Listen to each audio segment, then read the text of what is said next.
एक चीज आपको हमेशा ध्यान देना है कि जब भी आप किसी भी प्रॉब्लम को करो, so we have seen some problem जिसमें कि हम कैसे अप्रोच करते हैं, है ना। So when you will see the complete problem, you have to understand the story. आपको क्या करना है, स्टोरी समझना है प्रॉब्लम, ठीक है। और ये चीज तुम किसी भी टॉपिक में, किसी भी सब्जेक्ट में लगा सकते हो। और इन जनरल मैं अपना जब भी मैं कोई नई चीज पढ़ता हूं तो मैं उसी माइंडसेट से पढ़ता हूं, ठीक है। सो किसी भी चीज को आप देखो एक स्टोरी क्रिएट कर सकते हो। जैसे एक पैराग्राफ है तो उसकी स्टोरी क्या है and what is it's conclusion. तो किसी भी स्टोरी का एक कंक्लूजन होता है। आपने बचपन में पढ़ा होगा ना कि जैसे ये इस कहानी से क्या शिक्षा मिलती है, याद रिमेंबर है? क्लास 2, क्लास 3, क्लास 4 में ऐसे क्वेश्चंस पढ़ते हैं कि भाई कबूतर और चूहे वाली कहानी याद है, जिसमें बहेलिया जो है वो जाल बिछाता है, कबूतर फंस जाते हैं।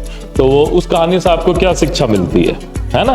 तो उससे ये शिक्षा मिलती है कि भाई एकता में शक्ति है, एक दूसरे को सपोर्ट करना चाहिए। Are you getting my point? उसी तरह से फिजिक्स की जो भी प्रॉब्लम है उसकी एक स्टोरी होती है। सो सबसे पहले आपको वो स्टोरी समझना है ना।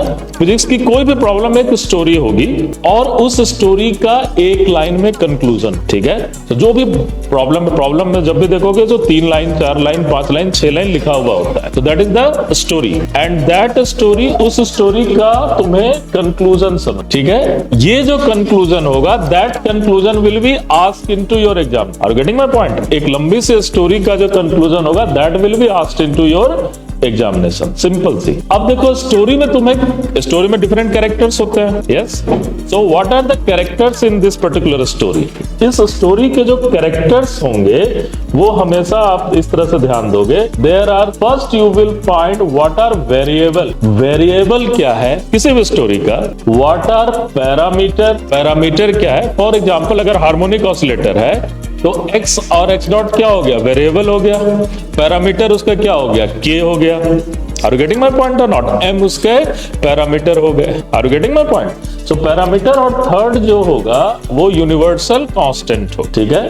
किसी भी प्रॉब्लम में देखो यूनिवर्सल कांस्टेंट, आप इसको लिख लो और हर प्रॉब्लम में आप इसको यूज कर सकते हो। Are you getting my point? So जो भी स्टोरी है उसके अंदर आपको 3 चीज डिफाइन करने हैं। What is your variable, what is your parameter, what is your universal constant. जैसे अभी हम लोग STR कर रहे हैं, then what is your universal constant? C, है ना। जब हम क्वांटम मैकेनिक्स करेंगे तो यूनिवर्सल कांस्टेंट क्या होगा? H। और जब क्लासिकल मैकेनिक्स करते हैं तो G आपका यूनिवर्सल कांस्टेंट होता है ना। एटॉमिक फिजिक्स करते हैं तो अल्फा यूनिवर्सल कांस्टेंट होता है, fine structure constant. Are getting my point और नॉट? सो आपके यूनिवर्सल कांस्टेंट होंगे। एंड आप जब वेरिएबल को देखोगे तो इस वेरिएबल को आपको 2 पार्ट में डिवाइड करना पड़ेगा। They variable are, first is independent variable. In general ये आपको दिया हुआ रहे। Independent variable will be given into your question. इस स्टोरी में दिया हुआ रहे। What you have to find? You have to always find dependent variable, ठीक है। सो अब आपको देखना होगा, ये हमेशा आपको निकालना रहे। ऑलवेज किसी भी प्रॉब्लम को इस स्टोरी के रूप में देखोगे तो आप लैंड कर जाओगे कि आपको कहां पहुंच। कई बार क्या होता है कि कई बार तो ऐसा भी होगा कि आप उस थ्योरी को जानते नहीं हो, but if you have independent variable, you know dependent variable, you know parameter, you know universal constant, तो सबको कुछ जोड़ करके देख सकते हो। अच्छा ये पूछा जा रहा है। They will always ask what will be your dependent variable. हमेशा वो आपसे पूछेंगे कि आपकी डिपेंडेंट वेरिएबल क्या, ठीक है।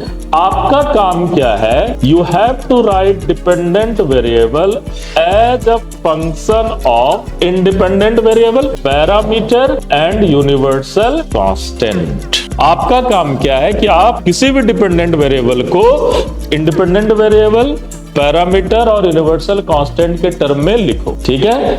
और ये इंडिपेंडेंट वेरिएबल सम टाइम आपको पैसिव वे में भी दिए रहते हैं और सम टाइम आपको एक्टिव वे में भी दिए रहते हैं। एक्टिव मतलब डायरेक्टली दे दिया, पैसिव मतलब उसको कुछ कैलकुलेशन करके निकालना होगा। तो जो पैसिव वे में देते हैं उसे हम लोग कह सकते हैं बफर इंफॉर्मेशन। आपको ये देखना है, ये जो आप फाइनल इक्वेशन लिख रहे हो, इस इक्वेशन में आपको दिस फाइनल इक्वेशन, ये जो आपको मिल रहा है, इसमें आपको इंडिपेंडेंट वेरिएबल डायरेक्टली दे दिया है या फिर इनडायरेक्टली किसी और इंफॉर्मेशन से निकाल, तो उसकी भी स्टोरी दी हुई रहेगी।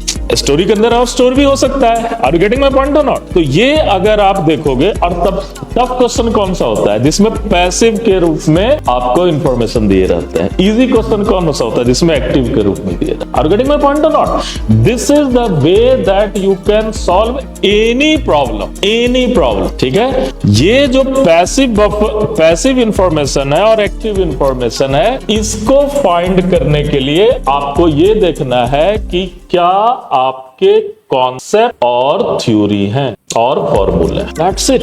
आप किसी भी प्रॉब्लम, आज से जब भी प्रॉब्लम करो तो उसको 4 पार्ट में लिखो। ये प्रॉब्लम पढ़ लिया, it will take almost 3 to 4 line के प्रॉब्लम होंगे हमेशा, है ना। आप में तो और ज्यादा बड़ा देता नहीं है, लेकिन अच्छे एग्जाम में तो पूरे पैराग्राफ रहते हैं। उस पूरा पैराग्राफ को पढ़ोगे, उसमें से सबसे पहले आप चूज करो वेरिएबल, फिर चूज करो इंडिपेंडेंट, फिर चूज करो डिपेंडेंट, और फिर आप इस एल्गोरिथम में जाओगे।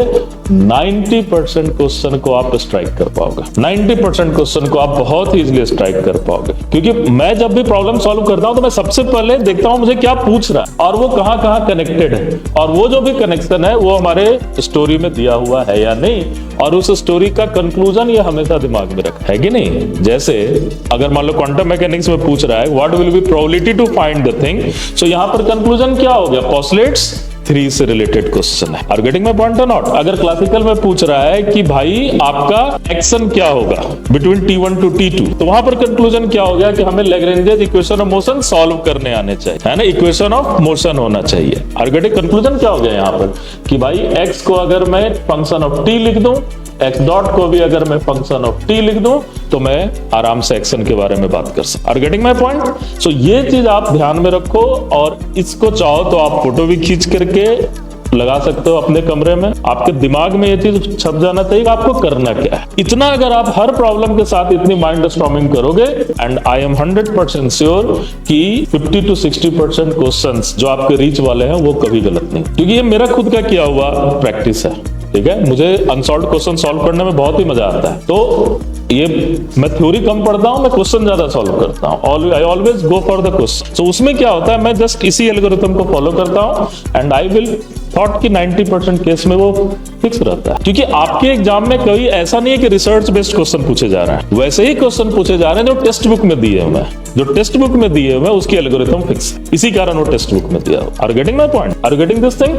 सो आप अगर इस मेथड को अभी से लेकर के गेट के एग्जाम तक, जेस्ट के एग्जाम तक अगर लेकर के जाओगे, देन ऑब्वियसली आप देखोगे कि आपको 6-7 क्वेश्चन आप ज्यादा बेटर कर पाओगे, ठीक है। So this is one of the very important thing मैं आपको बताना चाह रहा था। चलो, तो इसी मोड पर आज के सारे प्रॉब्लम करने की कोशिश कर, ठीक है।